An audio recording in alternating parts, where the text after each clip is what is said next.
السلام علیکم ورحمۃ اللہ وبرکاتہ۔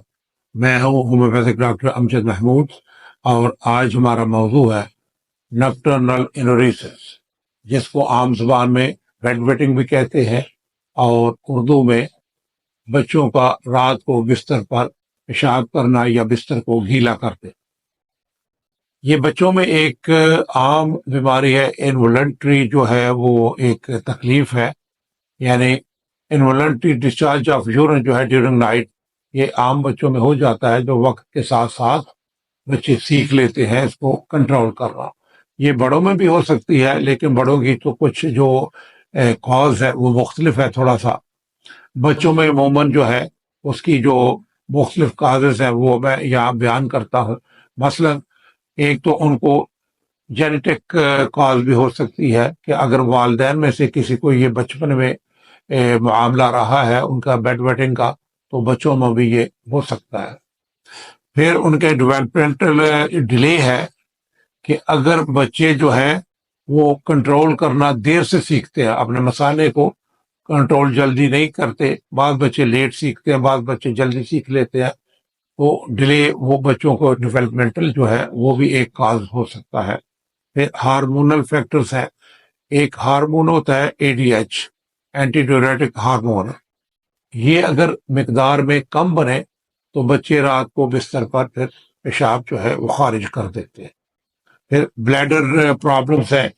بعض بچوں کا مثانہ جو ہے وہ سائز میں چھوٹا ہوتا ہے، یا ان کا بلیڈر جو ہے اوور ایکٹنگ ہوتا ہے، اوور ایکٹیو ہوتا ہے، تو اس کی وجہ سے بھی بچے جو ہے وہ نیند میں پیشاب جو ہے وہ خارج کر دیتے ہیں۔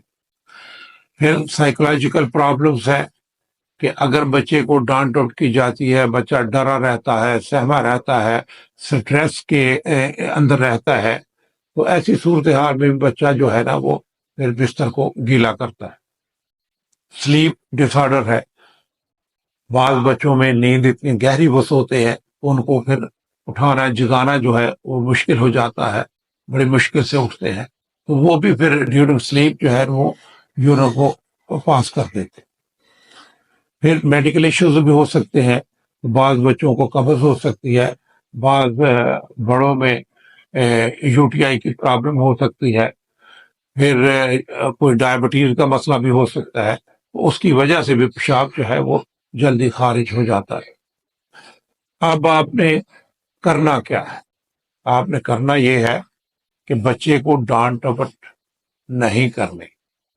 جو فلوئڈس ہے، جو پانی ہے، وہ ہمارے جسم کے لیے بہت ضروری ہے، لیکن کوشش کرنی ہے کہ بچہ ڈے ٹائم پہ وہ اتنا پانی پی لے کہ رات کو اس کو پھر پیاس نہ لگے، رات کو اس کو ضرورت محسوس نہ ہو۔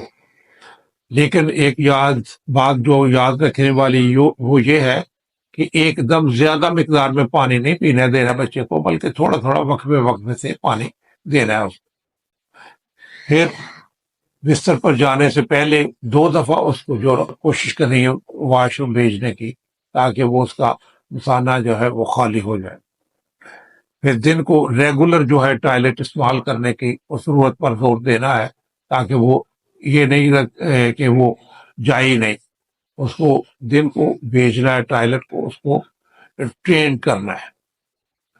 پھر کھانے اور پینے کے میں یہ کیفین والی چیزیں ہیں، مثلا کوک وغیرہ ہے، یہ چیزیں استعمال نہیں کروانی۔ اور آپ نے کیا نہیں کرنا؟ مثلا بچے کو سزا دینے سے یا ڈانٹ ڈپٹ کرنے سے یہ مسئلہ حل نہیں ہوتا، بلکہ بچے کو آپ نے ٹریننگ دینی ہے، اس کو سمجھانا ہے، اس کی کاز دیکھنا ہے کہ اس کی وجہ کیا ہے، کیوں بچہ پیشاب کرتا ہے، تو اس کی وجہ کو دور کرنے کی کوشش کرنی ہے۔ اور ڈو ناٹ پنش اور اسکولڈ اے چائلڈ، اور چلڈرن کو زیادہ دیر پیشاب کو ہولڈ بھی نہیں کرنے دینا۔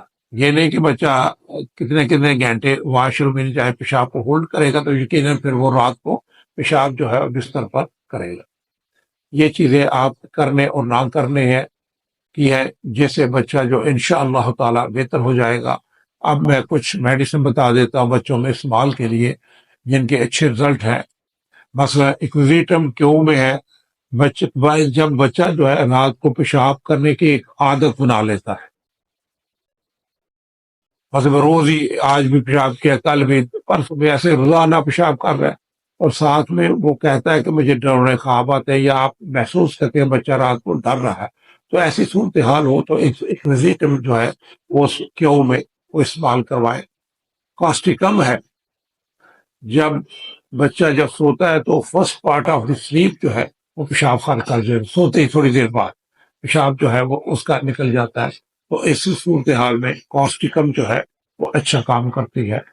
کہ یہ روٹ ہے، جب بچہ گہری نیند ہوتا ہے اور اس کو اٹھانا مشکل ہوتا ہے، اور دن کو بھی وہ بار بار واش روم جاتا ہے، تو ایسی صورتحال ہو تو کریازوٹم جو ہے وہ اچھی میڈیسن۔ پھر بینزوئک ایسڈ ہے، جب یورین جو ہے وہ بدبودار ہو، اور جو شیٹ ہے، بیڈ شیٹ وہ وائٹ کلر کی اگر ہو تو اس پہ براؤن کلر کے نشان بنیں گے پیشاب کے، تو ایسی جو ہے اس کے لیے میڈیسن جو ہے جو ہے وہ استعمال کروائی جا سکتی ہے۔ پھر سائنا ایک میڈیسن ہے، جب بچے کو پیشاب کی تکلیف کے ساتھ پیٹ میں کیڑوں کا مسئلہ بھی ہو، اور اس کی عام نشانیاں جو ہوتی ہے، مثلا بچہ ناک کو رگڑتا ہے، بعض بچے ناک میں انگل کے پھیرتے ہیں، بعض جو ہے کان کو کھینچتے ہیں، جو ڈرلنگ آف ٹیتھ ہے وہ کرتے ہیں، گرائنڈنگ آف ٹیتھ جو ہے وہ کرتے ہیں، تو اس کی وجہ سے بھی یہ مسئلہ ہوتا ہے۔ اور اس صورتحال میں جو سائنا ہے وہ اچھی میڈیسن ہے۔ آپ نے پھر آپ کو یہ بات ہے کہ آپ نے سیلف میڈیکیشن سے اجتناب کرنا ہے، ڈاکٹر سے مشورہ سے میڈیسن استعمال کرنی ہے۔ اللہ آپ کا حامی و ناصر ہو۔ شکریہ۔